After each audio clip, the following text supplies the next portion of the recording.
শীতের যত রোগ করণীয় জেনে নিন। শীতের সময় অসুখ বিসুখ বাড়ে না, বরং কিছু কিছু রোগের প্রকোপ বৃদ্ধি পায়। তাই তীব্র শীত আসার আগেই কিছু রোগের প্রকোপ ঠেকাতে সতর্ক থাকা ভালো। শীতের রোগ বিষয়ে সতর্ক থাকতে পরামর্শ দিয়েছেন বিএসএমইউর মেডিসিন বিভাগের সাবেক ডিন ও ইউজিসি অধ্যাপক ডাক্তার ABM আবদুল্লাহ। শীতের সময় কমন অসুখ হলো সর্দি, জ্বর, কাশি। এছাড়া নিউমোনিয়া, শ্বাসকষ্ট বা অ্যাজমা, অ্যালার্জি, চোখ ওঠা, ডায়রিয়া, খুশকি, খোসপাচড়া বা চর্মরোগ প্রভৃতিরও প্রকোপ বেশি দেখা দেয় শীতে। তবে শীত সামনে রেখে কিছু বিষয়ে সতর্ক থাকলে এসব রোগের জটিলতা থেকে রেহাই পাওয়া যায়। সর্দি, কাশি, জ্বর। সর্দি, কাশি, জ্বর বা কমন কোল্ড শীতের সময়কার একটি সাধারণ রোগ। সর্দি জ্বর দেহের শ্বাসনালীর ভাইরাস জনিত এক ধরনের সংক্রমণ।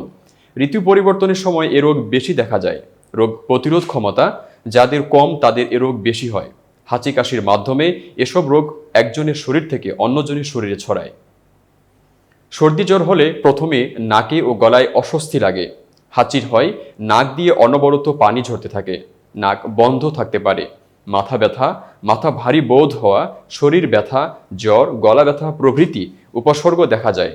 সর্দি কাশি জ্বর প্রতিরোধে করণীয় হলো সর্দি জ্বরে আক্রান্ত হলে অন্যদের সঙ্গে, বিশেষ করে শিশুদের সঙ্গে মেলামেশায় সতর্ক থাকতে হবে। হাঁচি দেওয়ার সময় বা নাকের পানি মুছতে রুমাল বা টিস্যু পেপার ব্যবহার করুন। রোগীর ব্যবহৃত রুমাল বা গামছা অন্যদের ব্যবহার করা থেকে বিরত থাকুন। যেখানে সেখানে কফ, থুতু বা নাকের শ্লেষ্মা ফেলা যাবে না। এতক্ষণ বার্তা বৈঠকের সাথে থাকার জন্য ধন্যবাদ।